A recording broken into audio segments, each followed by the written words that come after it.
Basically इसको किस माध्यम से हम ये समझ सकते हैं कि शास्त्रों को पढ़कर हमें परमात्मा का साक्षात्कार हो सकता है। क्योंकि परमात्मा आत्मा की तरह परमात्मा भी कहीं दिखाई नहीं देते हैं, तो हम ये कैसे मानें? तो उसके लिए उदाहरण दिया, बहुत ही सुंदर उदाहरण दिया कि हम दूध को देख सकते हैं, लेकिन उसी दूध के अंदर घी भी अ, रहता है, मौजूद रहता है, लेकिन वो घी हमें दिखाई नहीं देता है।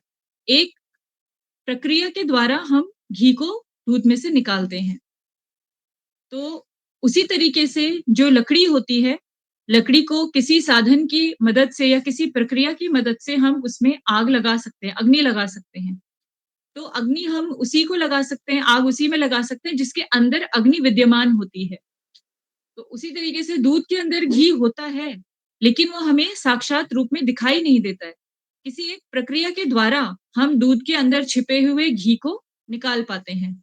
उसी तरीके से जैसे लकड़ी के अंदर भी अग्नि होती है, लेकिन अग्नि के संपर्क में आने के बाद उसके अंदर की अग्नि प्रज्वलित हो जाती है और वो हमें साक्षात दिखाई देती है। इसी तरीके से हमारे जीवात्मा के साथ, हमारे शरीर में जीवात्मा के साथ परमात्मा भी विद्यमान होते हैं। लेकिन हम अपनी भौतिक आँखों से उन्हें देख नहीं सकते, लेकिन शास्त्रों का शास्त्रों का अध्ययन, श्रवण, कीर्तनम ये वो माध्यम है, ये वो प्रक्रिया है, जिसके द्वारा हम अपने अंदर विद्यमान परमात्मा का अनुभव कर सकते हैं। तो यहाँ पर इन 2 उदाहरणों से हमें ये स्पष्ट समझ में आता है कि परमात्मा हैं, लेकिन शास्त्रों का अध्ययन ही वो प्रक्रिया है और वो भी किसी प्रामाणिक गुरु के निर्देशन में। तो यहाँ पर गुरुजी समझाते हैं कि शास्त्रों का के द्वारा हम परमात्मा का साक्षात्कार कर सकते हैं। लेकिन इस विधि में कौन-कौन सी इस जो प्रक्रिया है, इसमें कौन-कौन सी विधियाँ आती हैं? तो उसमें बताते हैं गुरुजी कि श्रवणम और कीर्तनम। तो श्रवणम का मतलब होता है सुनना, लेकिन सुनना भी हम किसी से भी हम सुनेंगे तो हमें हमारे अंदर वो अ, बदलाव नहीं आ सकते हैं। तो श्रवणम का असली मतलब यही है कि किसी प्रामाणिक व्यक्ति जो किसी गुरु के अंडर रहकर जिन्होंने समझा हो, सीखा हो, सुना हो, ऐसे व्यक्ति से जब हम सुनते हैं, जो गुरु के द्वारा दिए हुए ज्ञान को ही अपने जीवन में लेकर चलने को प्रधानता देता है। ऐसे व्यक्ति के द्वारा सुनने को श्रवणम कहा जाता है और जब हम सुन करके, समझ करके उसी ज्ञान को दूसरे के सामने प्रस्तुत करते हैं, तो उसे हम कीर्तनम कहते हैं। तो श्रवणम और कीर्तनम ये 2 प्रक्रियाएँ हैं, जो सबसे पहले हम एक साधक के रूप में हमें करनी चाहिए, ताकि हमारे अंदर ये विश्वास जगे और निष्ठा का भाव आए कि हाँ, हमारे अंदर परमात्मा विद्यमान है और हमें उन्हीं परमात्मा से जुड़ना है। फिर गुरुजी यहाँ पे बताते हैं कि हम इतने सारे शास्त्रों को देखते हैं, पुराण हैं, उपनिषद हैं, महाभारत है, रामायण है, फिर भगवत गीता, भागवतम, ये सभी शास्त्र हैं। लेकिन जब हम धर्म के रास्ते पर चलने लगते हैं, तो अलग-अलग लोगों से मिलते हुए हम अलग-अलग विचारधाराओं में प्रविष्ट होते हैं और हम ये देखते हैं कि अलग-अलग विचारधाराओं के लोग अलग-अलग तरीके के शास्त्रों का पठन करते हैं। तो जब हम अलग-अलग तरीके के शास्त्रों को देखते हैं, उन्हें पढ़ने का प्रयास करते हैं, समझने का प्रयास करते हैं, तो किसी गुरु के निर्देशन में ना होने के कारण हम कन्फ्यूज़ हो सकते हैं। क्योंकि जितनी तरीके की चेतनाएँ हैं, जितने तरीके के गुण इस दुनिया में हैं, जितने तरीके की मनुष्यों की चेतनाएँ हैं, उनकी इच्छाएँ हैं, उन्हीं इच्छाओं की पूर्ति करने के लिए अलग-अलग प्रकार के शास्त्रों का निर्माण किया गया है, ताकि किसी भी प्रकार के मनुष्य को अगर धर्म के रास्ते पर चलना है, तो उसे किसी न किसी मार्ग पर चलने का सहारा मिले और वो कम से कम अधर्म में ना जाए। तो उसको धर्म का मार्ग दिखाने के लिए हर हर प्रवृत्ति के इंसान के लिए, मनुष्य के लिए अलग-अलग प्रकार के शास्त्रों का निर्माण किया गया है। लेकिन वो सारे के सारे शास्त्र हमें हमारे गंतव्य तक ले जाएँ, ये ज़रूरी नहीं है। तो यहाँ पर गुरुजी बताते हैं कि 2 प्रकार के शास्त्र हैं, धर्मशास्त्र और भक्ति शास्त्र। तो जो जो शास्त्र मनुष्यों के कर्तव्यों का बोध कराते हैं कि हमें अपने जीवन में, अपने परिवार में रहते हुए, समाज में रहते हुए किन-किन धर्मों का पालन करना है, किन-किन कर्तव्यों का पालन करना है, इसका ज्ञान देने के लिए धर्मशास्त्र हैं, जैसे रामायण, महाभारत, ये हमें बताते हैं कि हमें अपने जीवन में किस प्रकार से अ, सीमाओं के अंदर रहते हुए काम करना है। और भक्ति शास्त्र है, जो हमारे जो हमारा जो आत्मा है, आत्मा का जो धर्म है, उसके बारे में बताता है कि हमारा असली धर्म क्या है। सारे धर्मों का पालन करते हुए हमें एक एक निश्चित धर्म को हर व्यक्ति को करना है और वो है भक्ति धर्म, भक्ति का धर्म। तो वो धर्म जो शास्त्र बताते हैं, वो भागवतम, भगवत गीता और जितने भी आचार्यों की लिखी हुई पुस्तकें हैं और हमारा चरितमृत है, ये सारी जो पुस्तकें हैं, ये हमें भक्ति मार्ग में कैसे हमें आगे बढ़ना है, इस बारे में बताते हैं। तो यहाँ पे गुरुजी बताते हैं कि हमें कन्फ्यूज़ नहीं होना चाहिए और हमें अ, कौन से शास्त्र पढ़ने चाहिए, हमें हमेशा भक्ति शास्त्र ही पढ़ने चाहिए, वो भी किसी गुरु के अंडर रहते हुए।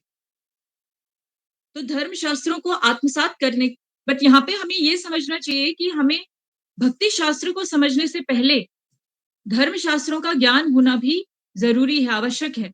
अगर हमें धर्म शास्त्रों का ज्ञान नहीं होगा, अगर हमें अपने भौतिक कर्तव्यों का ही पता नहीं होगा, तो हम अपनी ज़िम्मेदारियों का ही पालन नहीं कर पाएँगे।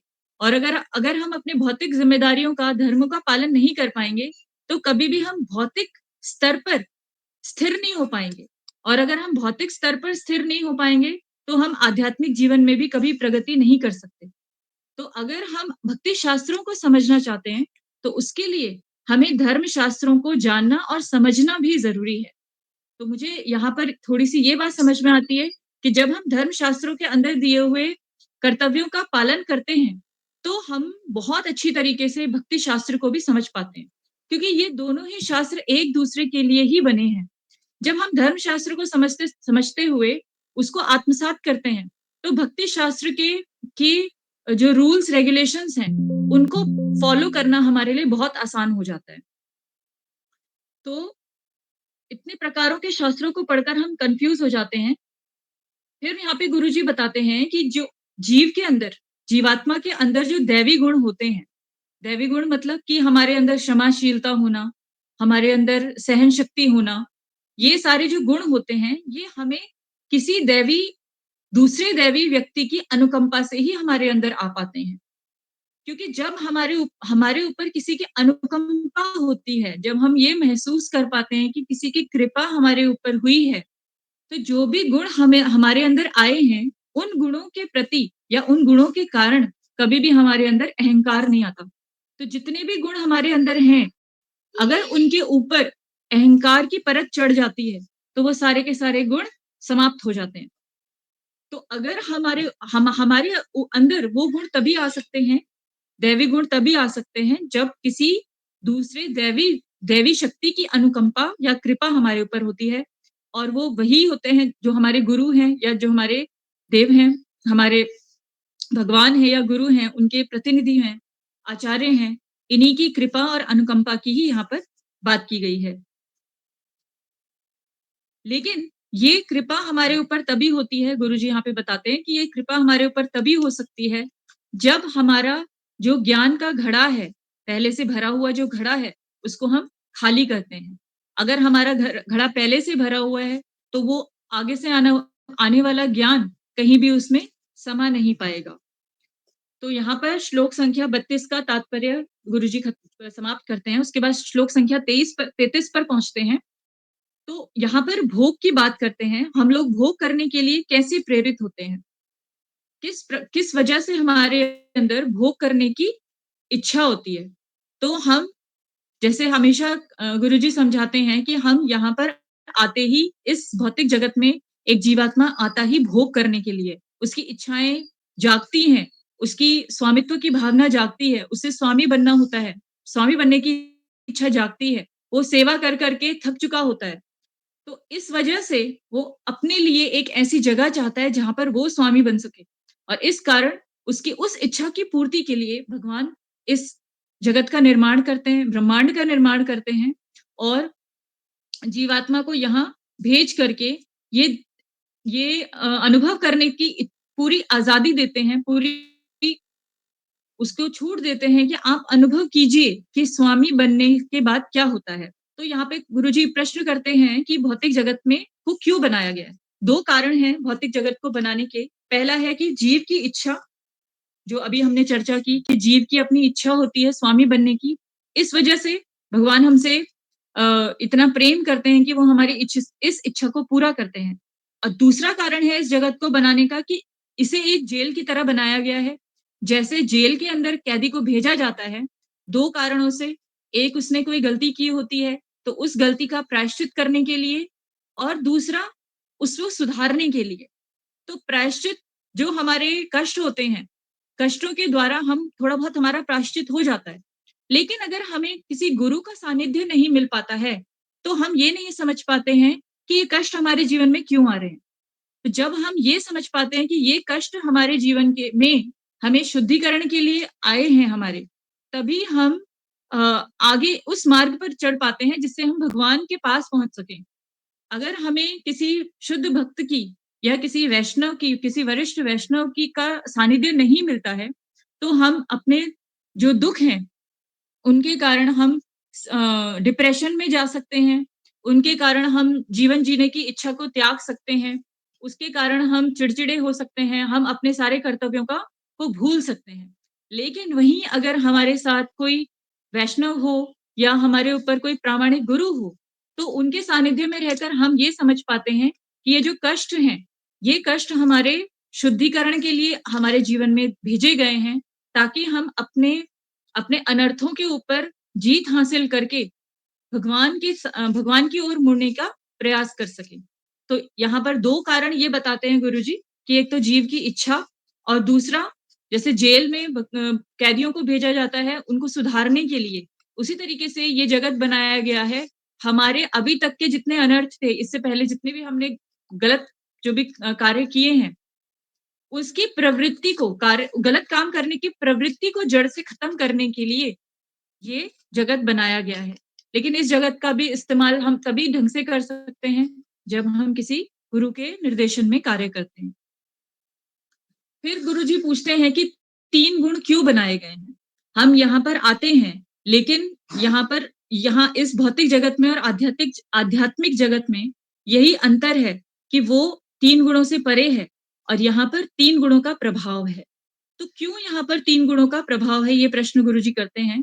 तो यहाँ पर एक उत्तर मिलता है हमें कि 3 गुणों का प्रभाव अगर नहीं होगा, तो ये जगत और वो जगत अलग नहीं हो सकता।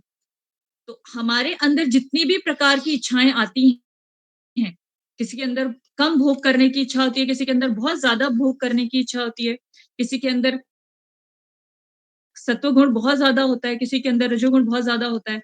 अलग-अलग प्रकार की इच्छाओं की पूर्ति करने के लिए हम अपनी इच्छाओं के हिसाब से तभी भोग कर सकते हैं, जब हम किसी गुण के अंतर्गत आएँ। अगर अगर हमारे ऊपर किसी गुण का प्रभाव ही नहीं होगा, तो हम अपनी इच्छाओं को नकारते रहेंगे। हमारे अंदर मीठा खाने की इच्छा आ रही है, लेकिन हम गुणों से ऊपर हैं, तो हम हमारे सामने कितनी भी मिठाइयाँ रखी हों, हम कोई कुछ नहीं खाएँगे।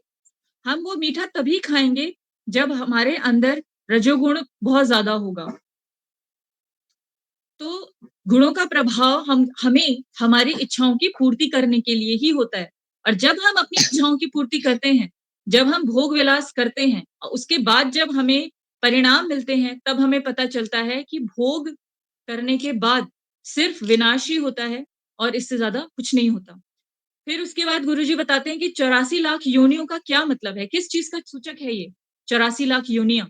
तो 84 लाख योनियाँ जो 3 गुणों का मिश्रण है, अलग-अलग प्रकार से 3 गुण, किसी में रजोगुण ज़्यादा है, किसी में तमोगुण ज़्यादा है। तो इन्हीं 3 गुणों के मिश्रण से बनी हुई चेतनाओं को ही हम योनियाँ कहते हैं। तो मनुष्यों के अंदर ही अनेकों प्रकार की योनियाँ हैं। तो इसी से ये 84 लाख योनियाँ बनी हैं। फिर हम भोग के लिए हमें किन चीज़ों की ज़रूरत पड़ती है? कैसे मनुष्य भोग करता है?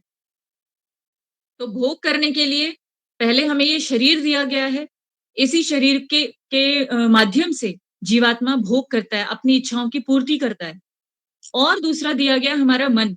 अगर हमारा मन यहाँ-वहाँ नहीं भटकेगा, तो हमारे अंदर कोई इच्छा ही जागृत नहीं होगी। तो सबसे पहले तो हमें ये मन दिया गया है, जो मन अलग-अलग इंद्रियों पर अटक जाता है, कहीं हमें कुछ सुनने की इच्छा होती है, कहीं कुछ खाने की इच्छा होती है, कहीं कुछ देखने की इच्छा होती है और जब हमारा मन अलग-अलग इंद्रियों पर अटक जाता है, तो वहीं से हमारे अंदर भोग करने की इच्छा जागृत होती है और अगर हमारी इंद्रियों और मन के ऊपर हमारा कंट्रोल नहीं है, संतुलन नहीं है, तो जीवात्मा उस भोग करने की तरफ बढ़ जाता है और इस भौतिक जगत के बंधन में जकड़ जाता है। तो मैं यहीं तक लिख पाई थी, कल उसके बाद मैंने सुना नहीं प्रभु जी, इतना ही बोल पाऊँगी। कोई गलती हो गई तो क्षमा बहुत कर दीजिएगा। सुंदर माता जी, बहुत सुंदर। हरि हरि बोल। बोल माता जी, बहुत सुंदर। हरे कृष्णा गुरु जी धन्यवाद। हरि बोल माता जी, भक्तों को बहुत दंडवत सुंदर, बहुत प्रणाम। सुंदर। हरि बोल माता जी, बहुत कृष्ण से सुंदर। भक्तों को दंडवत प्रणाम, गुरु जी को दंडवत आपने प्रणाम। आपने जैसे एग्जाम्पल दिया है, हरे बहुत कृष्णा। सुंदर माता जी, हरि कृष्ण माता सभी जी। जैसे भक्तों पूजा को माता चरणों जी में ने दंडवत एग्जाम्पल दिया है प्रणाम। कि सभी आपको कि के चरणों में को दंडवत प्रणाम। गुरु जी के चरणों में दंडवत प्रणाम। जी प्रभु जी सुनाई नहीं दिया। मैंने जैसे आपने एग्जाम्पल दी है कि दूध में घी छुपा होता है, जी। उसी प्रकार पूजा माता जी में एक अच्छा वक्ता छुपा हुआ है जो धीरे धीरे बात निकल रहा है। बोल, सही बोला प्रभु जी, बिल्कुल। नहीं, प्रभु जी ये आप लोगों की विनम्रता है जो आप मुझे सुनते हैं। नहीं माता जी, आप हमने लोगों सुना की हुआ है। विनम्रता है, आपने बहुत गुण है माता जी, भगवान की गुरु जी की कृपा कृपा है। बस। तो हरि बोल माता जी, बहुत सुंदर बोला। मैंने रिक्वेस्ट की थी, कोई भक्तों की आ रही थी, मेरे को कुछ इच्छा थी कि भाई जो भक्त बोलना चाहते हैं, मंगल आरती में भाग लेना चाहते हैं, तो उनको मौका नहीं मिल रहा। अब हमने मौका दिया है उन्हें, तो जो मंगल आरती वगैरह में भाग लेना चाहते हैं, कृपया मेरे को व्हाट्सएप कर दें। मैं आज लिस्ट बना रहा हूँ, उनका नाम आ जाएगा। क्योंकि शिकायत रहती है कि मैं मंगल आरती में नहीं बोल पाते, क्योंकि मौका नहीं मिल पाता। तो इसके लिए हमने हर एक 2 दिन का कर दिया है कोर्स कि 2-2 दिन हम उनसे चेंज करेंगे। क्योंकि जो ज्वाइन करना चाहता है, मंगल आरती में हिस्सा लेना चाहता है, कृपया मेरे को व्हाट्सएप कर दे ताकि मैं उसे ऐड कर सकूँ। धन्यवाद। जी प्रभु जी, आपका बहुत बहुत धन्यवाद। प्रभु जी दंडवत प्रणाम। एक दूसरे ग्रुप में भी लोग ज्वाइन किए हुए हैं, 5-6 लोग। अभी मीनाक्षी माता जी का फोन आया था, उन्होंने ज्वाइन कर लिया है। हरे कृष्णा। गुरु जी उधर थे क्या? गुरु जी आगे। ओके, हरे कृष्णा, हरे कृष्णा, राम गुरु जी, हरे कृष्णा। हरे कृष्ण गुरु जी दंडवत हरे प्रणाम। कृष्णा गुरु हरे जी, कृष्ण दंडवत गुरु जी प्रणाम, दंडवत हरे कृष्ण प्रणाम। गुरु जी, दंडवत प्रणाम, प्रणाम। गुरु जी दंडवत प्रणाम। सभी भक्तों को प्रणाम। दंडवत प्रणाम गुरु जी, हरे कृष्णा, हरे हरे कृष्ण गुरु जी, दंडवत प्रणाम। हरे कृष्ण गुरु जी, हरे दंडवत प्रणाम। कृष्ण सभी गुरु जी भक्तों के चरणों में दंडवत दंडवत प्रणाम। प्रणाम। सभी सभी भक्तों के भक्तों के चरणों चरणों में में दंडवत दंडवत प्रणाम। मैं प्रणाम। सब प्रभु जी, दंडवत सभी प्रणाम। भक्तों को दंडवत प्रणाम। हरे कृष्ण, हरे कृष्ण, हरे कृष्ण। हरे कृष्णा गुरु जी दंडवत प्रणाम। सभी भक्तों को मेरा दंडवत प्रणाम। हरे कृष्णा गुरु जी दंडवत प्रणाम। ओके, हरे कृष्ण। प्रणाम गुरु जी, सभी भक्तों को चरणों में दंडवत प्रणाम। ओके, हरे कृष्णा। तो जी, तो सबका स्वागत है सत्र में। तो आप में से कितने लोगों को पूजा डिमरी माता जी का स्पीच अच्छा लगा, जो उसने कहा? फिंगर को रेज कीजिए।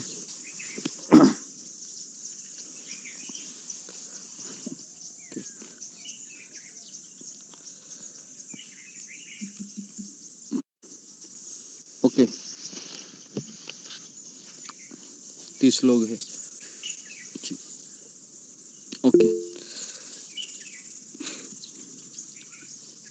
तो ओके, तो और ऐसा शायद मन में किसी के आ सकता है कि ये तो पूजा डिमरी है तो मेरे बाद में आ गई, लेकिन इतना बोलती है ये, है ना, मुझे तो इतना अवसर ही नहीं मिला।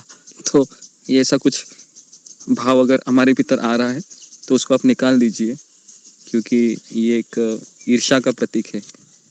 क्योंकि ये मेरा कर्तव्य है आपको बताना, क्योंकि दो भावना हमेशा उमड़ती है। तो हमेशा हमको यही सोचना चाहिए, कोई भी भक्त है हमारे बीच अगर प्रगति कर रहा है तो हमें यही समझना चाहिए कि भगवान की कृपा है उसके ऊपर, और उसका भी स्वयं का प्रयास है उसके ऊपर।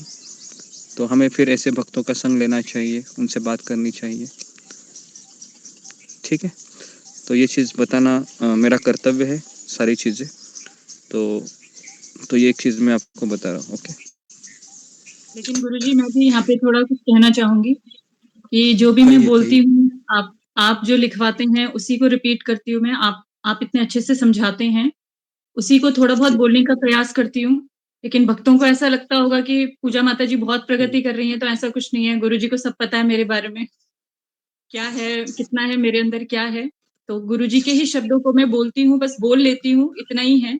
उसमें मतलब डरती नहीं हूँ, क्योंकि आप सब इतना प्यार देते हैं और इतने मतलब विनम्रता के साथ सुनते हैं, तो कोई घबराने की बात ही नहीं होती है, बस इतना ही है। और मेरे अंदर ऐसा कुछ नहीं है ख़ास, बस गुरुजी की कृपा है और कुछ भी नहीं है। धन्यवाद। जी, ओके। जी, तो जी, तो वैसे भी हमारी परंपरा ही यही रही है कि हमें केवल दोहराना है, जो हमने सुना है वो, है ना? मैं भी यहाँ पर दोहरा रहा हूँ, है ना? मैं अपने मन से कुछ नहीं कहता हूँ, आपको पता है। मैं केवल एग्ज़ाम्पल जब मैं देता हूँ, तब मुझे सोचना पड़ता है कि किस तरह से मैं आपको ये विषय समझाऊँ। नहीं तो मैं भी, अब मेरे सामने हमेशा किताब होता है और मैं किताब के बिना मैं बोल नहीं सकता हूँ, ठीक है? और हमारा हमेशा यही है कि हमने जो सुना है उसको रिपीट करना चाहिए, बस। वही हमारा, वो सबसे अच्छा शिष्य कौन है? जो अपने आध्यात्मिक गुरु की बातें हैं उसको सुने और उसी के अनुसार उसको रिपीट करे, अपने मन का कोई भी चीज़ न डालते हुए, है ना? तो इस तरीके से, ओके। तो किसी में कला हो सकती है अच्छा बोलने की, अच्छा समझने की, लेकिन ये शुद्ध भक्ति का प्रतीक नहीं होता है।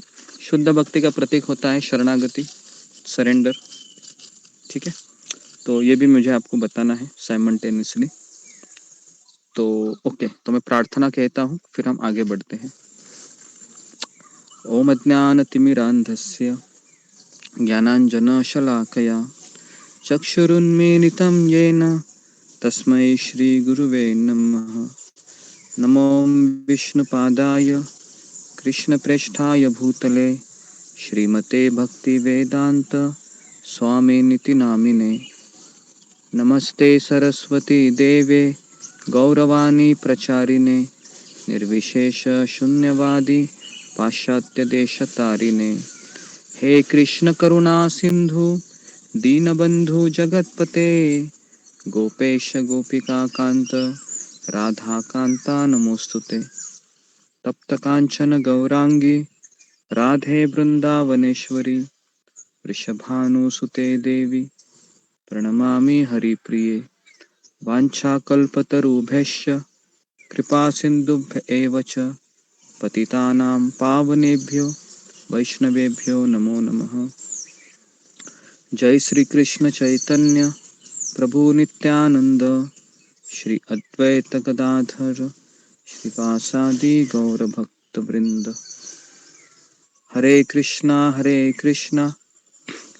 कृष्ण कृष्णा हरे हरे, हरे राम राम राम हरे हरे।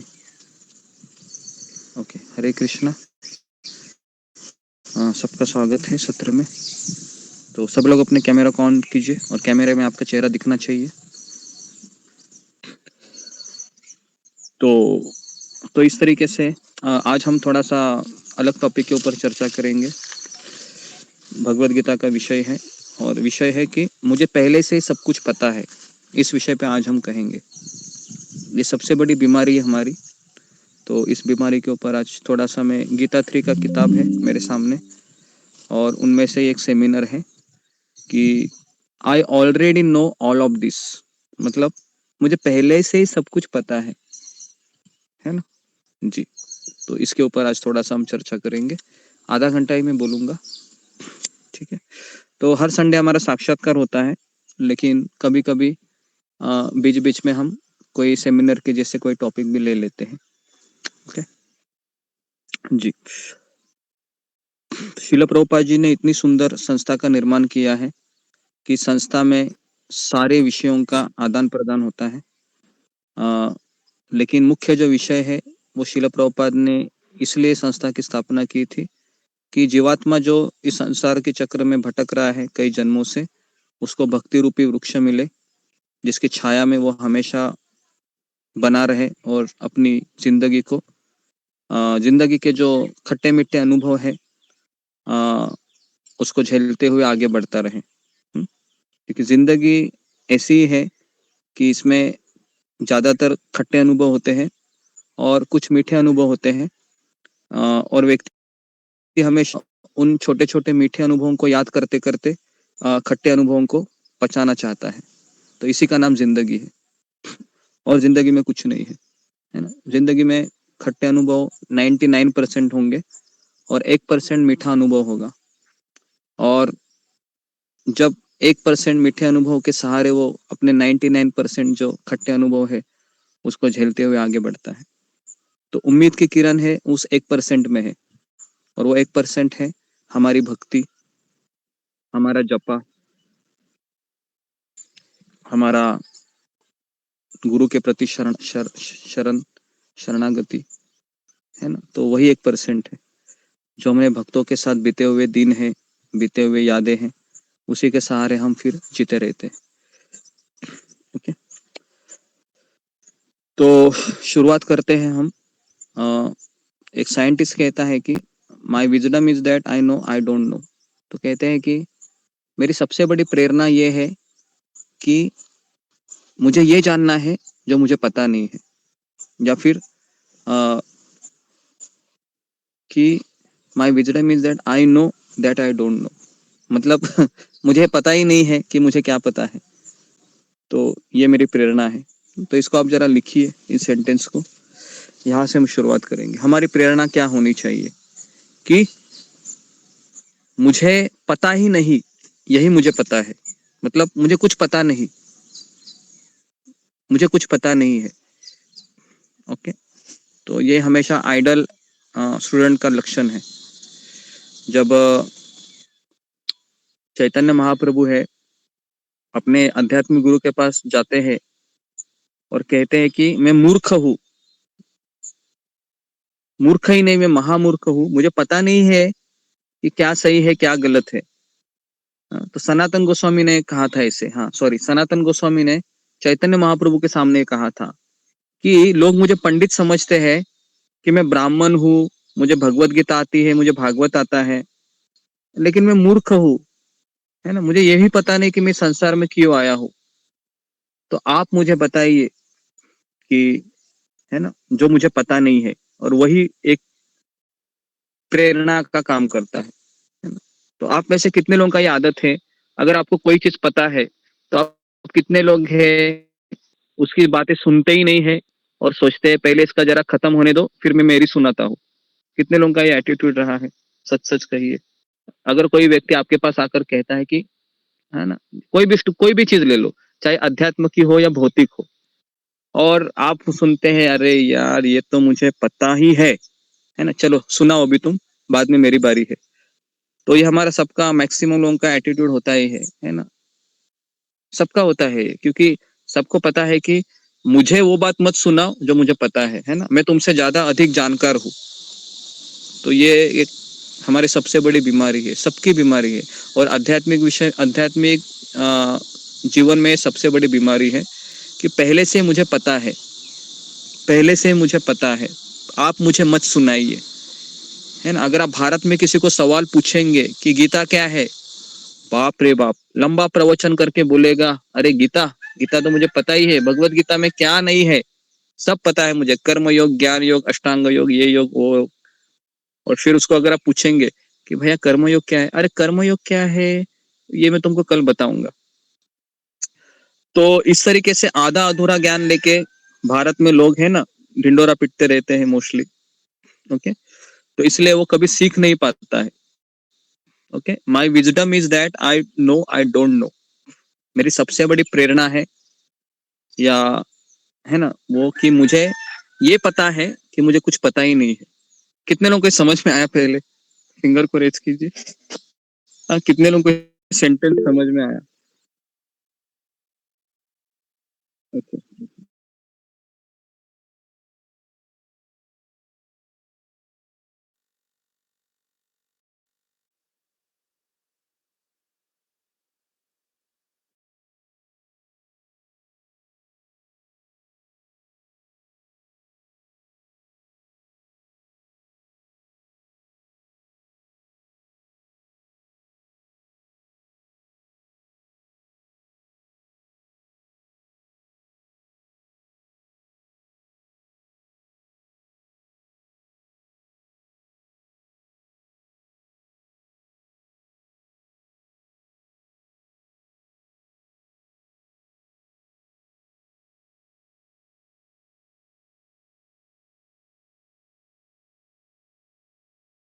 ओके, हरे कृष्णा।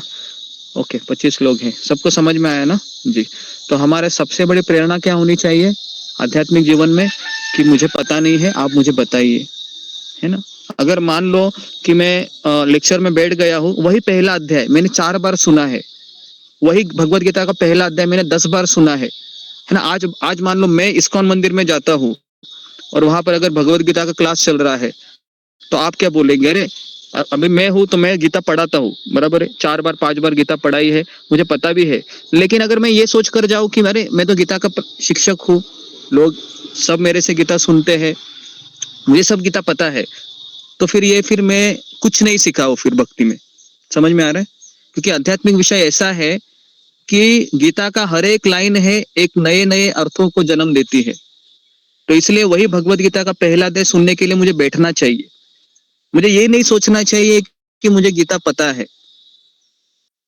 तो ये एक भक्त का ये हमेशा लक्षण होता है, ये भाव होता है कि मुझे कुछ पता नहीं है, पहला अध्याय मुझे कुछ पता नहीं। हाँ धृतराष्ट्र, हाँ पता है, बताइए आप क्या क्या आपका साक्षात्कार है।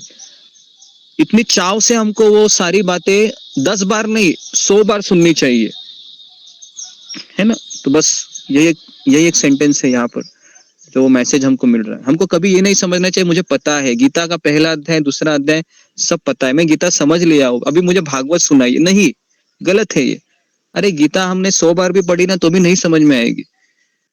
गीता में ऐसे छोटे छोटे जो भाव होते हैं ना, क्योंकि हर एक स्पीकर है, हर एक प्रवचन करता है, उसने गीता उसकी तरीके से समझी है, और हर एक इंडिविजुअल जीवात्मा अलग अलग है, हर एक जीवात्मा का भगवान के साथ अलग रस है, तो उसके रस के अनुसार वो बताएगा भगवत गीता। और वो जब उसके श्रद्धा से बताएगा तो शायद मेरी श्रद्धा उसमें थोड़ी कम है, तो जब मैं उसके नीचे अगर मैं बैठकर सुनूंगा तो जो थोड़ी बहुत श्रद्धा मेरे भीतर नहीं है तो वो उसके सुनने से फिर आ जाएगी मेरे भीतर। ओके, तो इसलिए इस चीज को समझना बहुत जरूरी है। कभी भी आप प्रवचन में बैठते हो, चाहे आपको 30 साल हो गए, 20 साल तो किसी को नहीं हुए हैं, 10 साल 5, हम सब नए हैं, हम हजारों बार भी गीता सुनेंगे तो भी हमको यही समझना चाहिए वहां आज कितना अच्छा विषय है भगवत गीता का, चलो बैठेंगे हम। तो इसको कहते हैं विजडम, ये विजडम है, ये प्रेरणा है, और इसी प्रेरणा को चलकर हमको आगे चलना है। ओके जी, अभी हम अगले लाइन में प्रवेश करते। When we know very little, we think we know a lot. तो महाराज लिखते हैं कि जब हमको पता होता है थोड़ा सा बात तो हमको लगता है कि मुझे बहुत पता है। And when we actually start exploring things deeply, we realize how much more there is to learn. और जब हम चीजों को गहराई में जाके समझने का प्रयास करते हैं तब हमें पता चलता है कि कितना कुछ जानने लायक है आध्यात्मिक जीवन में, बराबर है। कितने लोगों का यह अनुभव है ना। अभी आप क्लासेस में आ रहे हैं तो सुन रहे हैं, आपको लगा होगा कि गीता मैंने सुनी है, लेकिन हम जब गहराई में आपको सवाल पूछते हैं तब जाके पता चलता है अरे ऐसी है क्या, ये तो मैंने सोचा ही नहीं। ओके, तो इस तरीके से अगर हम भारत में कैसा होता है, किसी को थोड़ा पता है तो उसको लगता है मुझे बहुत पता है, लेकिन जब हम उसी चीज के अंदर प्रवेश करते हैं तब पता चलता है कि बहुत कुछ है भाई सीखने के लिए, है ना। आपको पता है एक परम पूज्य राधानाथ स्वामी महाराज के एक शिष्य है, उनका नाम है चैतन्य चरण प्रभु। कभी आप उनको सर्च कीजिए यूट्यूब में या गूगल में, तो उन्होंने भगवत गीता के 700 श्लोकों के ऊपर कम से कम 5000 आर्टिकल लिखे हैं। कितने? 5000। और इतना उन्होंने अच्छे लिखे हैं, है ना। पहले मैं आपको गीता पढ़ाने से पहले मैं वही वेबसाइट में जाके उसका पढ़ता था, समझता था, तो इतना अच्छा लगता था कि ये तो मैंने कभी सोचा ही नहीं, ये तो कभी मैंने समझा ही नहीं। तो फिर मुझे पता चला कि अगर मैं भगवत गीता की किताब ही अगर जिंदगी भर में पढूं तो भी शायद मेरी जिंदगी कम पड़ जाएगी। तो ये फिर मेरा साक्षात्कार हुआ। तो इसके लिए अभी तो भगवत गीता हमने वापस लिए है, अभी गीता 3 के हिसाब से मैंने लिया है, लेकिन ये खत्म हो गई मान लो, तो फिर मैं आपको वो चैतन्य चरण प्रभु का भी है भगवत गीता, उसके अनुसार मैं पढ़ाऊंगा और मैं 2-3 लोगों को और खोजूंगा। तो वही गीता है, अलग अलग तरीके से हम, है ना, जैसे समुद्र के गहराई में हीरे तो नहीं मिलते, मोती मिलते हैं, बराबर है। तो वो मोती को हमको किस तरह से निकालना है, तो हमको फिर ऐसे शुद्ध भक्तों के है ना, जो लिखते हैं, है ना, तो उनके द्वारा हमको ये समझना होगा, ठीक है। Many people excuse themselves from spiritual pursuit thinking they know it all. तो महाराज लिखते हैं कि काफी लोग हमेशा एक्सक्यूज देते हैं कि आध्यात्मिक जीवन में मुझे सब पता है। तो लिखते हैं कि I grew up with the Bhagavad Gita, मैं भगवद गीता के साथ बड़ा हुआ। बचपन में मेरे पिताजी ने मुझे भगवद गीता की शिक्षाएं दी, है ना, और मेरा ये फैमिली का जनरेशन रहा कि हमेशा भगवद गीता पढ़ते थे। मेरे दादाजी है, गीता के मुझे अर्जुन के स्टोरिया मुझे सुनाया करते थे, है ना। लेकिन तो अभी वो कह रहे हैं when I was a kid been there done that got that T shirt. तो वो कह रहे थे कि मेरे दादाजी भी मुझे स्टोरिया सुनाया करते थे और मुझे बहुत अच्छा लग रहा था भगवद गीता के बारे में, है ना। और फिर वो कहते हैं कि Arjun was nurture in a family of immaculate piety. तो अर्जुन ये ऐसे परिवार में पला बड़ा था कि उसमें सब पुण्यवान परिवार के सदस्य हुआ करते थे। तो उसने अपने ट्रेडिशन को देखा, अपनी परंपरा को जाना और धर्म को भी वो पढ़ा था। तो इसके लिए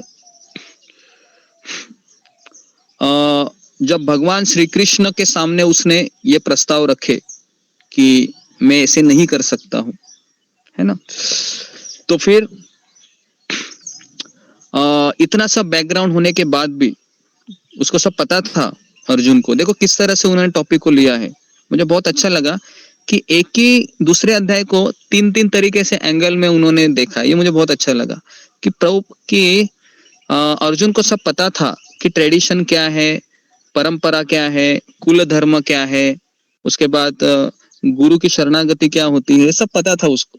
लेकिन फिर भी जब बहुत बड़ी दुविधा उसके सामने आई कि मैं अभी भ्रमित हो गया हूं, है ना, तो मुझे अभी आप आदेश करे करके मैं आपकी शरण में आया हूं। इसको कहते हैं कि my wisdom is that I know I don't know. तो मेरी सबसे बड़ी प्रेरणा क्या है, मुझे पता है कि मेरा बैकग्राउंड क्या है, लेकिन जब मैं गुरु के सामने आ रहा हूं अभी, तो मैं उनके सामने ये कह रहा हूं मुझे कुछ पता नहीं है, मैं ब्लाइंड हूं, मैं मुझे कुछ पता नहीं है, आप बताइए अभी मुझे क्या करना है। और इसी से हमारा आध्यात्मिक जीवन शुरू होता है, इसी से शुरू होता है। तो इसके लिए मैं आपको एक कथा भी बता रहा हूँ। एक बार एक टीचर थी, किसकी टीचर थी वो, हारमोनियम बजाने की, है ना। तो वहां पर एक माता आती है, ये मैंने कई बार स्टोरी सुनाई है लेकिन इस कॉन्टेक्स्ट में मुझे याद आ रही है, तो सुनिए। तो माँ अपने बच्चों को लेकर आई और बच्चे को हारमोनियम सीखना था। तो टीचर ने पूछा माँ को कि आपके बच्चे को कितना आता है हारमोनियम। तो माँ ने इतनी तारीफ करनी शुरू की, अरे मेरा बेटा तो यूट्यूब में, है ना, डाउनलोड करके बहुत कुछ सीखा है, ये इसको सारे गम पद निसा सब आता है। अच्छा ठीक है। तो इतना सब जानने के पश्चात उस बच्चे की माँ ने फीस पूछा कि फिर हारमोनियम सीखने की कितनी फी लोगे आप। तो टीचर ने कहा कि इसके मैं लूंगी 1000 रुपए महीने का। अच्छा, तो वहीं पर बैठी थी, अचानक फिर एक माँ फिर अपने दूसरे बच्चे को लेकर आ गई, है ना, और वही सवाल पूछा कि कितना आता है आपके बच्चे को। तो उसने कहा कि मेरे बच्चे को तो कुछ आता ही नहीं हारमोनियम। अच्छा, तो फिर कहा कि आपकी फी कितनी है। तो कहा कि आपकी 500 रुपए, 500 रुपीज। तो अभी वो पहली वाली माँ थी, उसको लगा मेरे से 500 रुपए ज्यादा क्यों ले रहे, हालांकि मेरे बच्चे को पहले से पता है, कौन मुझे बताएगा। और 500 रुपए एक्स्ट्रा किसके ले रही थी, फिंगर को रेस कीजिए जी। 500 रुपए एक्स्ट्रा क्यों ले रही हो, हालांकि उसको सब पता है पहले से, यूट्यूब में डाउनलोड करके वो उसका बच्चा सिखा भी है हारमोनियम, सारे गम पद निसा भी आता है उसको।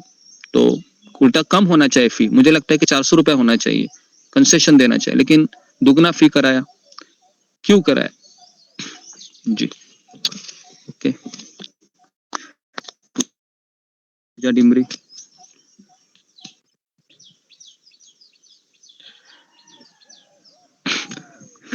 जी नेक्स्ट सुमिता सिन्हा। हरे कृष्ण गुरु जी, दंडवत प्रणाम, से दंडवत प्रणाम। गुरु जी, मेरे को लगता है कि उसे 500 रुपए एक्स्ट्रा लिया है, जो ले रही है अनलर्न कराने के लिए। जितना सीखा है ना उसने, उसको अनलर्न कराएगी पहले, हाँ उसके बाद वो फिर से लर्न कराएगी, तब उसके बुद्धि में जाएगा सारा कुछ स्टेप बाय स्टेप शायद। हरे कृष्ण गुरु जी धन्यवाद।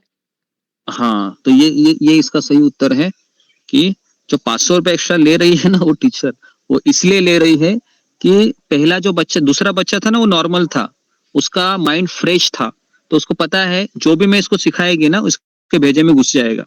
लेकिन ये जो पहले वाला बच्चा है ना, पहले से कुछ सीख कर आया है, तो मेरी बातें उसको समझने के लिए टाइम लगेगा, तो पहले क्या हुआ, उसका सब निकालना पड़ेगा, तो निकालने के 500 रुपए ले रहे, बराबर है।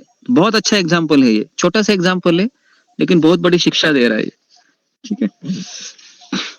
तो अर्जुन यहाँ पर कह रहा है कि मुझे कुछ पता नहीं है कृष्ण, हालांकि अर्जुन को सब पता था क्या करना है, क्योंकि अर्जुन ने कारण भी दिए, कृष्ण में युद्ध नहीं करूंगा क्योंकि यहाँ पर दया का विनाश हो रहा है, हिंसा हो रही है, मैं नरक जा सकता हूँ, कुल धर्म का विनाश हो सकता है, बहुत कुछ हो रहा है।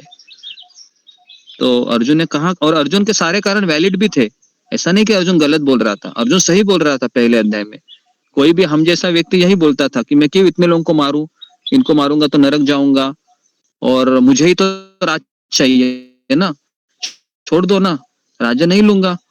वैलिड रीजन है उनका, बराबर। अगर आपके घर में भी अगर आपको आपके भाई का वध करके अगर आपको प्रॉपर्टी चाहिए तो क्या हम लेंगे? क्या हम बोलेंगे नहीं, छोड़ दो ना, प्रॉपर्टी के लिए मैं भाई का वध क्यों करूं, दे दो उसको प्रॉपर्टी, है ना, मैं जी लूंगा कैसे। तो अच्छा इंसान तो यही बोलेगा, अच्छा भाई रहेगा। हाँ, कलयुग में तो ऐसा नहीं बोलते हैं, कलयुग बोलेंगे कि प्रॉपर्टी के लिए उसको मारना पड़ेगा तो भी मार देंगे, बराबर है। तो इस तरीके से अर्जुन ये बहुत अच्छा ये था, मतलब मैं देख रहा हूँ अर्जुन का कैरेक्टर को, अर्जुन केवल क्षत्रिय नहीं था, अर्जुन एक अच्छा इंसान भी था, है ना, अर्जुन अच्छा इंसान भी था, इसके लिए उसने आध्यात्मिक गुरु को चुना। ओके,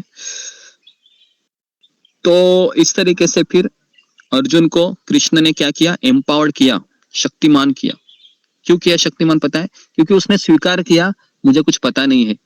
तो जब कोई स्वीकार करता है गुरु के सामने आकर कि मुझे पता नहीं है, कुछ कुछ शिष्य होता है गुरु के सामने आकर डिंगे मारते हैं, पता है, अरे गुरु मुझे ये पता है, मैंने उपनिषद पढ़े थे आपको मिलने से पहले, मैं यहाँ गया था, उधर मुझे ये मिला। तो गुरु कहता है तुमको इतना सब पता है ना, तो मेरी जरूरत क्या है, उधर ही जाओ ना, बराबर है ना।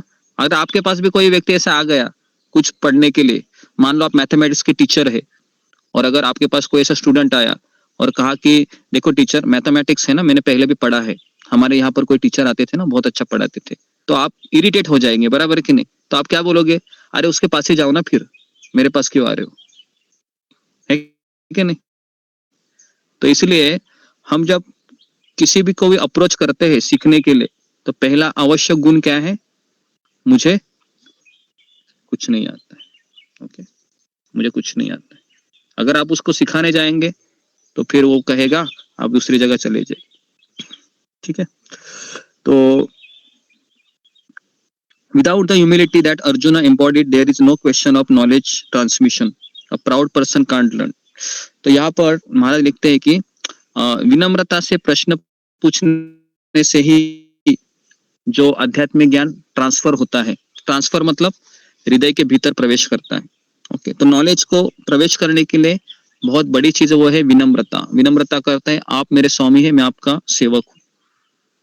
तो अगर आपने किसी भी गुरु शिष्य का फोटो देखा होगा, गूगल में सर्च किएगा, तो गुरु होता है वो ऊपर बैठता है व्यासासन पर और शिष्य नीचे बैठता है, क्योंकि प्रवाह है वह ऊपर से नीचे बहुत जल्दी प्रवेश करता है ना। अगर दोनों साथ में भी बैठेंगे ना, मान लो आप गीता सीखने गए और अगर आपके टीचर भी कुर्सी पे बैठे हैं और फिर वहां पर जमीन में कुछ बैठने लायक जगह नहीं है, और टीचर ने कहा कि अरे इनको भी जरा कुर्सी दीजिए, और फिर आप उनके बराबर बैठे, तो ज्ञान प्रवेश नहीं करेगा।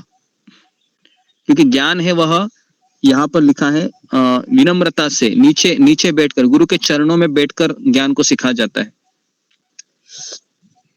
और प्राउड पर्सन जो अहंकारी है, मुझे सब पता है, वो कभी सीख नहीं सकता। तो इस तरीके से प्राइड पर्सन और स्टब्बन मतलब हठी व्यक्ति, जो किसी की सुनने के लिए इच्छा नहीं रखता है ना, ऐसे लोग होते हैं जो कहते हैं कि है ना मेरा गधा ही सबसे आगे होना चाहिए, है तो फिर इस तरीके से वो किसी की बात नहीं मानते। तो ऐसे लोग क्या करते हैं, ब्लॉक कर देते हैं किसको, कि मुझे सुधरना है, मुझे परिवर्तन चाहिए, या फिर मुझे कुछ सीखना है अच्छा, तो वो सारे अपने रास्ते को ब्लॉक कर देता है, क्योंकि हम नहीं सीख पाते हैं अगर हम विनम्रता पूर्वक विद्या को या शिक्षा को अप्रोच नहीं करेंगे।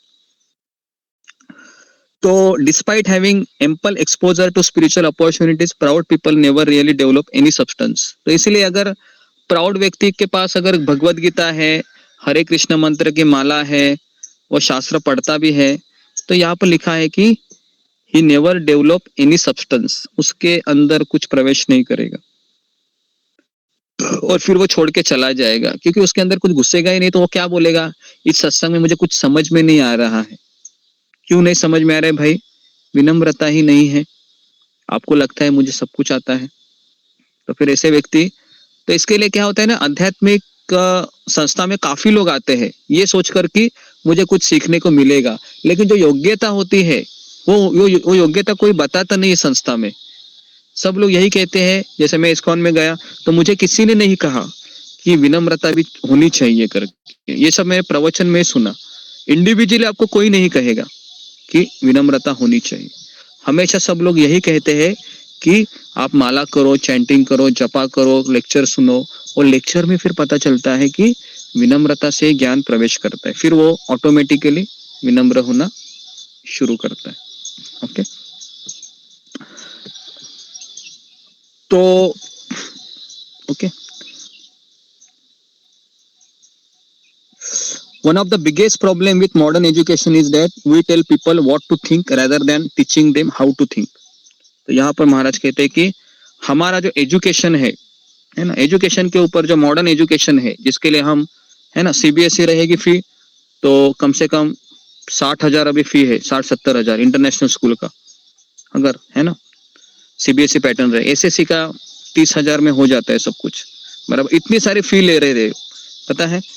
और उसके पश्चात अगर आपके बच्चे की अगर स्कूल है वह अगर बहुत दूर है तो फिर उसके लिए 1200 रुपए एक लड़के का लगता है, बस का फी, ठीक है। उसके बाद उसका यूनिफॉर्म का फी अलग, उसके पिकनिक का फी अलग, और छोटे छोटे चीजें होते हैं उसका फी अलग, है ना। इतना सब खर्चा करने के बाद क्या मिल रहा है?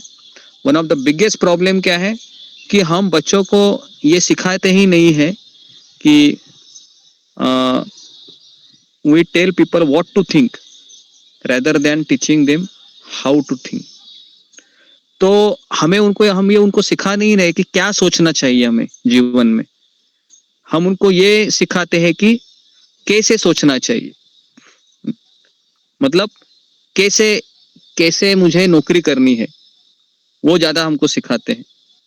मुझे पता है कि जब मैं इंजीनियरिंग में एडमिशन लिया था तो वहां पर हम एक ही चर्चा करते थे कि जब हम पास आउट होंगे ना तो किसको ज्यादा सैलरी का जॉब मिलेगा, और इसी के ऊपर हम 4 साल हम इंजीनियरिंग के इसी के ऊपर हम खर्चे किए। कभी ये हमने सोचा ही नहीं कि पैसे कमाने के बाद मुझे क्या करना चाहिए या मैं क्यों कर रहा हूँ। तो जो क्यों शब्द है ना, ये मॉडर्न एजुकेशन नहीं सिखाता है। मॉडर्न एजुकेशन ये सिखाता है कि कैसे आपको करना है। लेकिन आप बताइए, अगर मुझे यही पता नहीं है कि क्यों मुझे नौकरी करनी है, तो फिर आप वो नौकरी कैसे करेंगे तो कोई उसका नतीजा ही नहीं निकलेगा। कई लोग कहते हैं कि दुनिया कर रही है भाई तुम भी करो, लेकिन जरूरी नहीं कि दुनिया हमेशा सही कर रही है ना।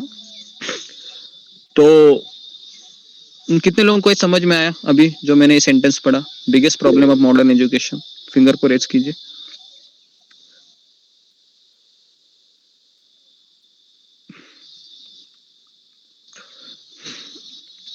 ओके, हाँ। तो अभी देखिए, आपके बच्चों को भी आप स्कूल में डालते हैं, है ना, हम सब लोग डालते हैं।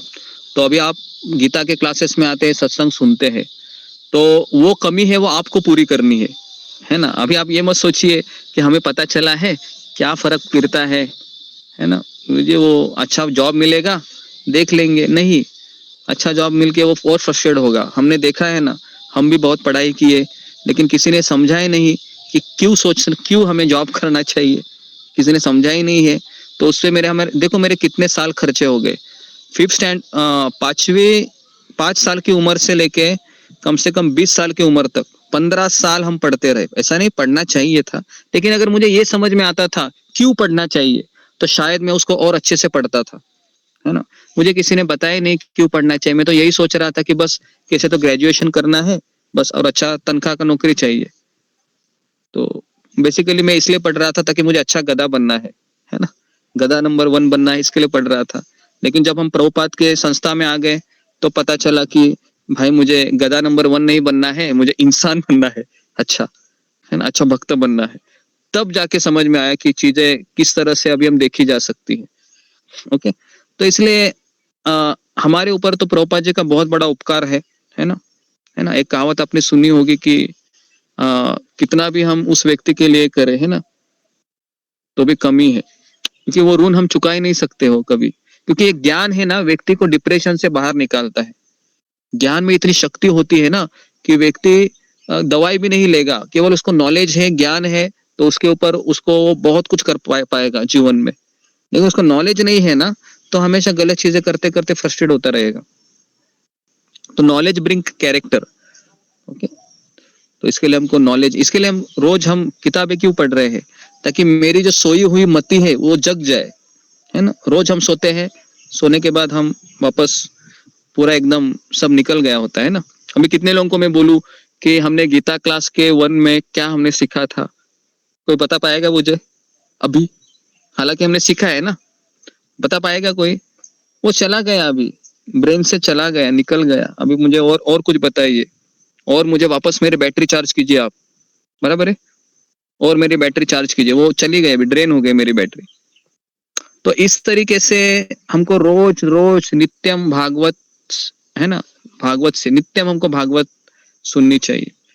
ओके, तो we are fed formulas and script program to become bigger repositories of information. तो वो कहते हैं कि हमें इस तरह से मॉडर्न एजुकेशन ने बनाया गया है कि चीजों को केवल इकट्ठा करो और अपने मेमोरी में स्टोर करो, बराबर है। इकट्ठा करो, कितना क्या इकट्ठा करना है कि देश की कैपिटल कौन सी है, सारे देश की, है ना, वो एक अच्छा रहता है। दूसरा होता है कि 7 वंडर क्या है, उसके नाम बताइए।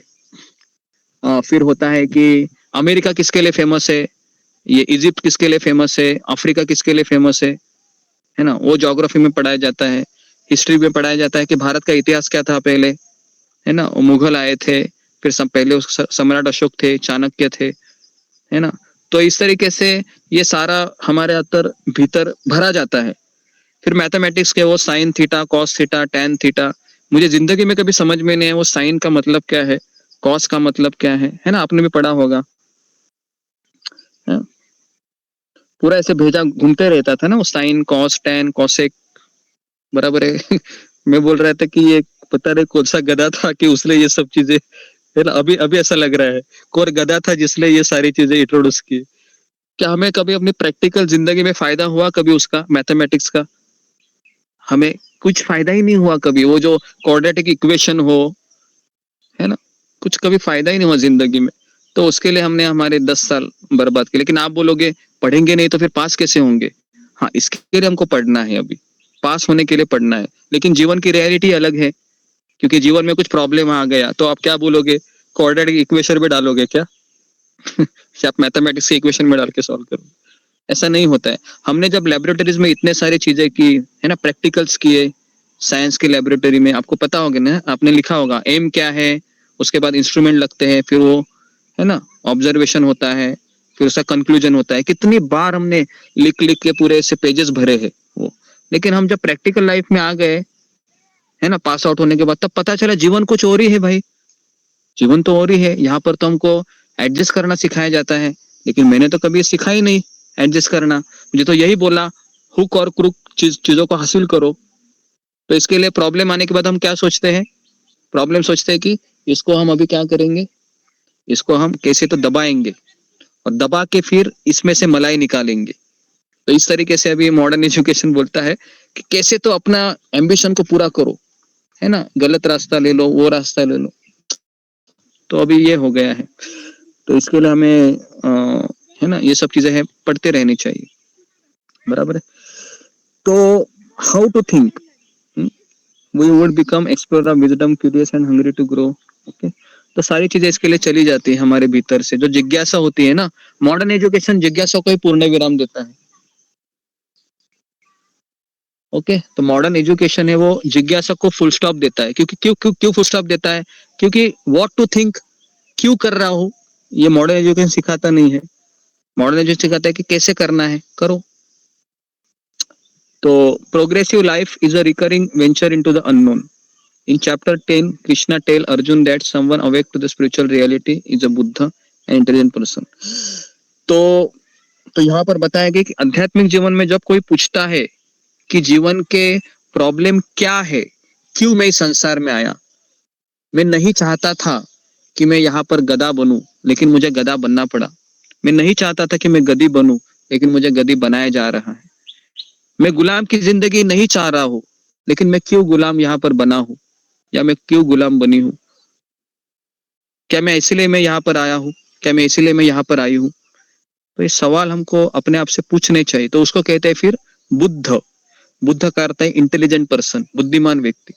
बुद्धिमान व्यक्ति हमेशा क्या, कभी ये नहीं सोचता है कि सब दुनिया कर रही है इसके लिए मैं भी करूं, नहीं।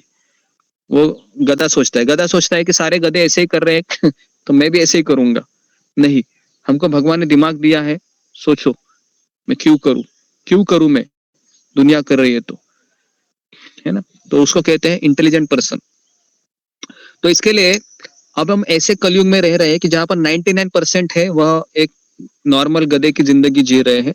बस केवल 8 घंटा काम करो, फिर सैटरडे संडे छुट्टी ले लो, और सैटरडे नाइट अच्छे से बहुत मजा मस्ती करो, संडे के दिन आराम करो, और फिर संडे की नाइट में वापस दिमाग में विचार आते हैं कि मुझे मंडे कल जाना है, वापस वो बॉस की चक चक चक चक चक चक, है ना, वो सब जिम्मेदारियां। और फिर जैसे मंडे आता है ना, उसका उसका जो चेहरा है ना, वो बहुत ऐसा हो जाता है कि बेचारे के ऊपर किसी ने 100 kg का है ना बोझा लाद दिया हो, बराबर है। और जैसे फ्राइडे आता है तो उसको लगता है कि अभी मेरा वो बोझा 10% 90% कम हो गया है, अभी थोड़ा सा मैं 2 दिन आराम करूंगा। ऐसा ही होता है ना? क्या लगता है कि मैं कुछ गलत बोल रहा हूँ तो मुझे ऐसे ही होता है, क्योंकि मैंने वो 10 साल झेला है, तो अनुभव है अच्छे से मुझे, है ना। जब भी हम जाते थे काम करने के लिए इंजीनियर रूम में, तो सबके चेहरे देखकर ऐसा लगता था कि सब रावण के फैमिली के लोग बैठे हैं यहाँ पर मेरा वेट कर रहे हैं, बराबर है, मेरा वेट कर रहे हैं। फिर जैसे आएंगे आपको बोलेंगे चलो चलो अभी ये काम करना है ना, आपके पास समय कम है, टाइम पास नहीं करने का। तो ऐसे तीखे शब्दों से हमारा स्वागत होता था। फिर सोचते थे कहाँ आ गया मैं। और फिर जैसे शाम होती थी तो और कहते थे इतना इतना ही काम हुआ तुम्हारा, पूरा काम नहीं कर पाया तुम, अरे और भी काम है, जाओ वहां पर, हाँ, क्या तुमको बैठने की सैलरी मिलती है क्या? तो ऐसा लगता था कि बाप रे बाप रे। ऐसा एक दिन नहीं, रोज का यही चीज होता था। फिर व्यक्ति सोचता है कि ये कब तक करना होगा मुझे, तो करना पड़ता है, करना चाहिए, ऐसा नहीं है, छोड़ना चाहिए, लेकिन हमें यह समझना चाहिए कि क्यों मैं कर रहा हूं, ये क्यों शब्द हमें पूछना चाहिए। ओके जी। तो और एक सेकंड पार्ट है इसका, तो यहाँ तक किसी का कुछ सवाल है जी, फिंगर को रेज कीजिए या कुछ कहना है।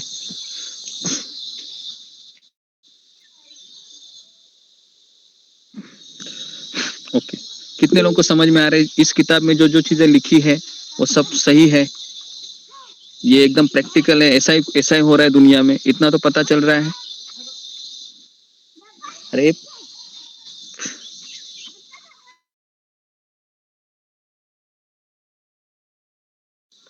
ओके जी, ओके ओके जी। तो इस किताब में जो जो लिखा है 100% कन्विक्शन है, क्योंकि ये किताब लिखी है ऐसे व्यक्ति ने लिखा है जिसने 30 साल लंदन में प्रैक्टिस की है और अभी वो सन्यासी है ना। तो आप जानना चाहते हैं इस किताब किसने लिखा है? चलो मैं उसका आपको मैं उनका दर्शन करा देता हूँ मैं, हाँ, किसने लिखा है इस किताब को, गीता 3। तो मैं आपको, है ना, क्योंकि ऐसे महान व्यक्ति के दर्शन भी तो होने चाहिए। मैं तो आपको केवल पढ़ा रहा हूँ, लेकिन इसके पीछे कोई और ही व्यक्ति है।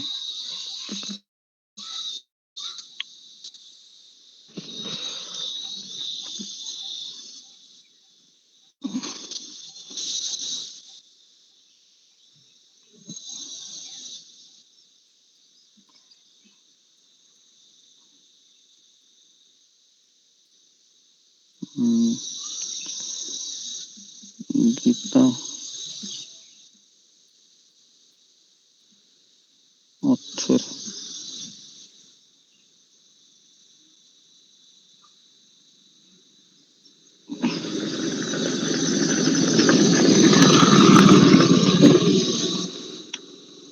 स्वयं भगवान कृष्ण।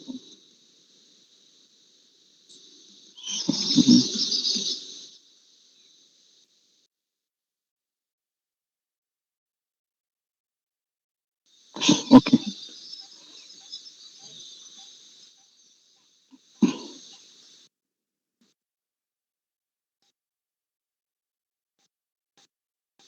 जी।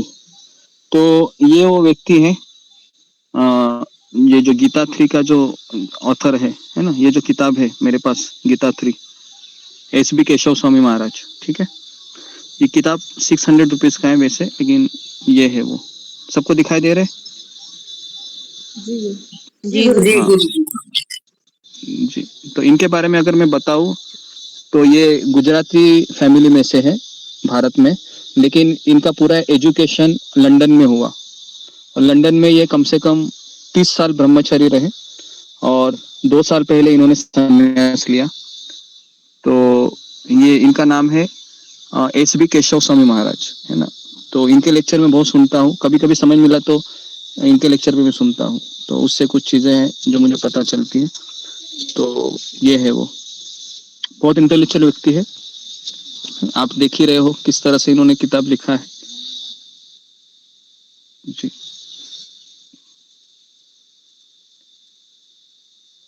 ओके जी। तो चलो, मैंने उनका भी दर्शन आपको कराया, क्योंकि ऐसे महान व्यक्ति के दर्शन करने से हमारी आंखें पवित्र हो जाती है ना, भक्तों के दर्शन करने से। ओके जी। ओके, तो किसका कुछ प्रश्न है? नवीन चंद्र, तो आपका कुछ प्रश्न है? हरे कृष्ण, दंडवत प्रणाम प्रभु जी। जी, आपकी कैमरा ऑन कीजिए।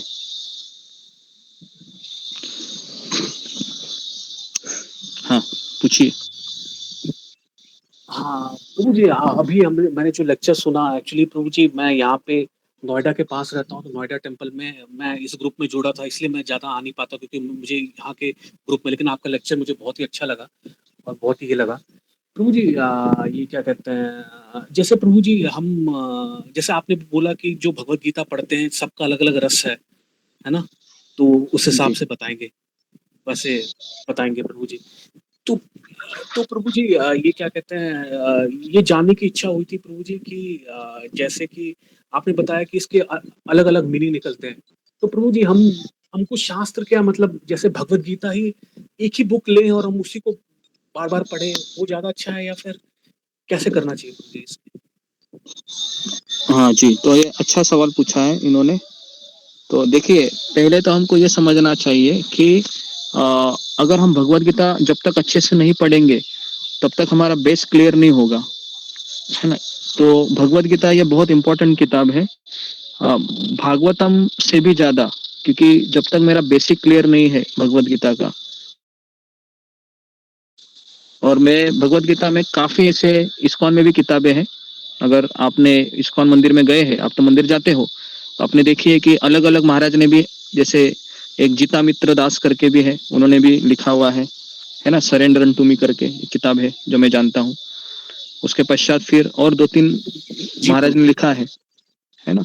तो मैं अपना बताऊं तो मैं जब भगवत गीता में पढ़ रहा था तो मैंने ऐसे 4-5 किताबें मैं एक साथ लेकर बैठता था, और एक एक श्लोक को मैं 4-5 किताबों में क्या क्या उन्होंने बताया है उस तरह से लिखता था, और फिर मैं उसके पश्चात में फिर रुक जाता था और फिर सोचता था, मैं कम से कम 10-15 मिनट में सोचता था, और फिर मुझे क्या समझ में आया वो मैं लिखता था।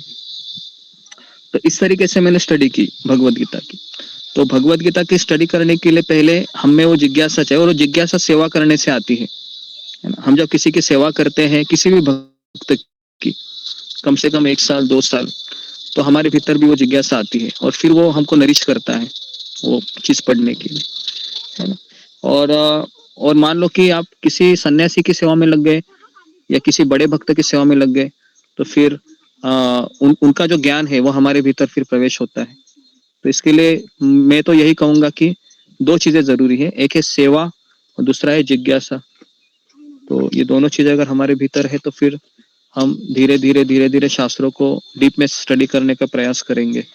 और अगर आपको ये चस्का लग गया, चस्का मतलब अगर आप में वो रुचि मिल गई, तो फिर आप किताबों के साथ 10 घंटे 15 घंटे भी बिता सकते हैं आराम से। आपको कोई व्यक्ति की भी जरूरत नहीं पड़ेगी, है ना। व्यक्ति की जरूरत क्यों पड़ती है? बोर हो जाते हैं इसलिए पड़ती है ना। तो अगर मैं सफिशिएंटली, मेरे अंदर वो जिज्ञासा है, तो फिर मैं शास्त्रों के साथ रह लूंगा, है ना, इस तरीके से। ठीक है, तो मुझे ऐसा लगता है कि आपको उस तरीके से अप्रोच करना चाहिए। तब फिर कितने साल हो गए आपको मंदिर जाते हैं? प्रभु जी मेरे को तो काफी मतलब 4-5 साल हो गए, 5 साल। 4-5 साल हो गए, है ना। कोई मंदिर में आप सेवा करते हैं वहां पर? जी हाँ, नोएडा में जुड़ा हूँ मैं 2-3 ग्रुप में जुड़ा हूँ, तो मैं सोचता हूँ कि जितना मैक्सिमम क्लासेस कर पाऊँ। आपका भी क्लासेस मेरे को बहुत अच्छा लगता है प्रभु जी, लेकिन टाइम ऐसा होता है, क्लैश कर जाता है, तो इसलिए ये नहीं हो पाता। लेकिन जब भी मिलेगा मेरे को समय, मैं जरूर अटेंड करूंगा। बहुत अच्छा लगता है प्रभु जी क्लास, सीरियसली। जी जी। तो बेसिकली अगर आप में वो जिज्ञासा है तो उसके लिए आप टाइम निकाल लीजिए, नहीं तो रिकॉर्डिंग रहते हैं वो भी आप सुनते रहिए। जब भी आपके ये जो किताब के ऊपर हमने कम से कम 6-7 लेक्चर दिए अभी, है ना। और अगर आप ये कम से कम इसके एक 60 लेक्चर का कोर्स है जो मेरे पास किताब है, जो मैंने अभी कहा कि स्वयं भगवान केशव स्वामी महाराज ने लिखा है।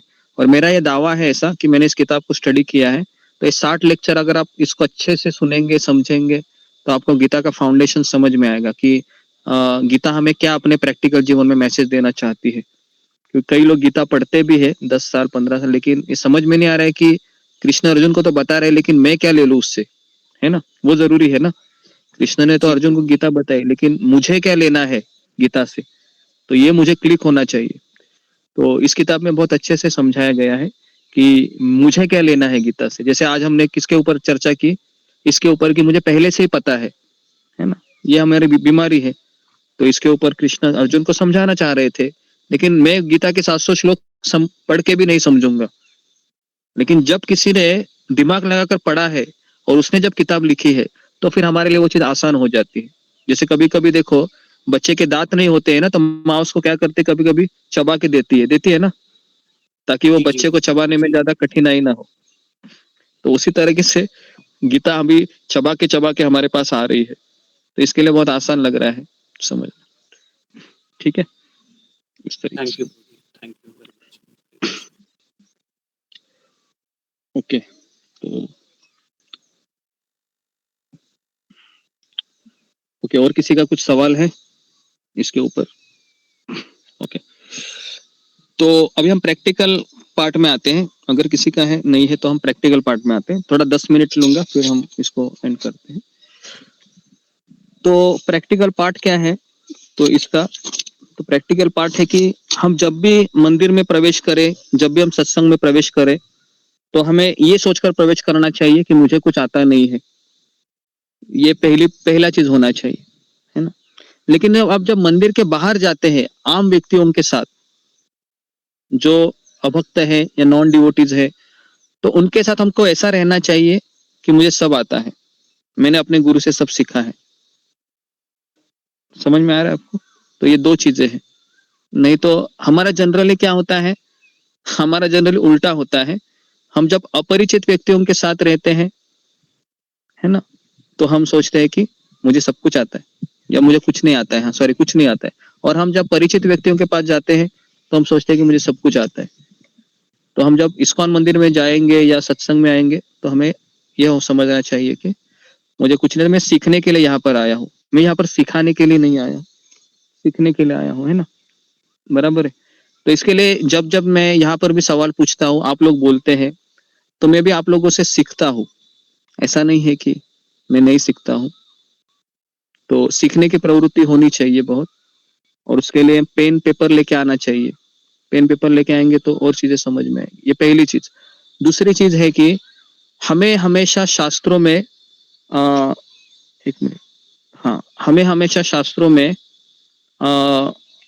एक ही शब्दों में अलग अलग मीनिंग रहते हैं, या अलग अलग अर्थों रहते हैं, इस भावना को समझना चाहिए। भगवत गीता के हर एक लाइन में कम से कम 15 या 10 अर्थ निकल सकते हैं, है ना? एक ही अर्थ नहीं, 10 अर्थ निकल सकते, तो उतना हमको ये पता होना चाहिए। हाँ, क्योंकि भौतिक ज्ञान ये सीमित है, आध्यात्मिक ज्ञान सीमित नहीं, आध्यात्मिक ज्ञान वास्ट है। इस किताब में देखो, अभी एक ही अध्याय के ऊपर इन्होंने 3 आर्टिकल लिखे, और मैंने जब चैतन्य चरण प्रभु का वो पढ़ता, उन्होंने एक ही श्लोक में कम से कम 15 आर्टिकल लिखे अलग अलग व्यू से। तो मैं इतना फैसिनेटिंग हो गया, मैं बोला ये तो जबरदस्त किताब है, इससे तो मैं और भी, है ना, शिक्षा लूंगा और लोगों को बताऊंगा इस तरीके से। तो इस तरीके से अप्रोच होना चाहिए कि मुझे कुछ पता नहीं है ना, कुछ पता नहीं। भगवत गीता की किताब लूं मैं जब भी किताब लेता हूं तो मैं कभी नहीं सोचता हूं कि मुझे सब आता है, ये तो मैंने पढ़ा है, नहीं, मैंने कि नहीं, मुझे कुछ पता नहीं है। और इस तरीके से अप्रोच करेंगे तो शायद हमको भगवत गीता हमारे ऊपर कृपा करेगी, और नए नए मोती हमको भीतर प्रवेश कराएगी। हाँ, इस तरीके से। तो ये 3 अप्रोच होने चाहिए, ठीक है? तो बस इतना ही चीजें इस किताब में लिखी है।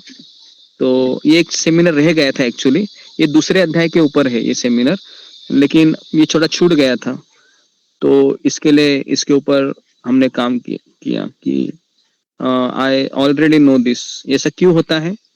क्योंकि हम जब भी हम किसी भी आध्यात्मिक संस्था में आते हैं तो फिर हम ये कर नहीं पाते हैं, किसी से सीख नहीं पाते, क्योंकि पहले से मुझे पता है, ठीक है? तो यहाँ पर मैं रुकता हूँ। ओके, तो आप सबका बहुत बहुत धन्यवाद।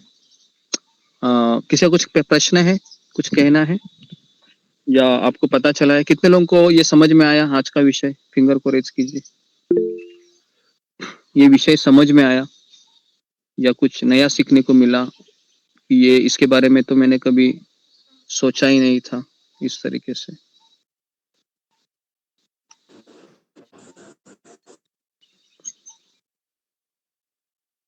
ओके,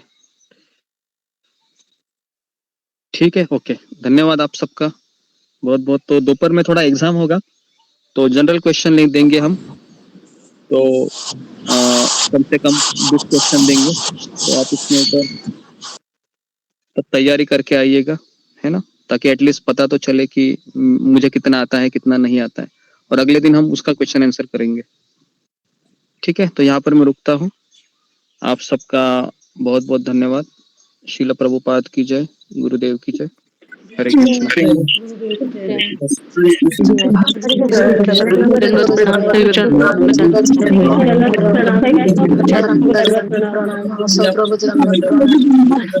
माता जी दंडवत प्रणाम, जुम्मा माता जी दंडवत प्रणाम, मम माता जी सुजाता माता जी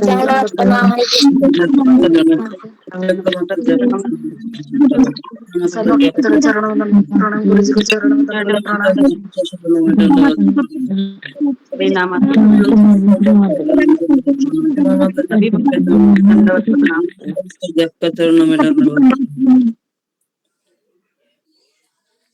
मीना कुमारी माता जी के हाथ आपका चरण में दंडवत प्रणाम। रीना माता जी आपका चरण में दंडवत प्रणाम। सभी भक्तों का चरण में दंडवत प्रणाम। ममता माता जी आपका चरण में दंडवत प्रणाम।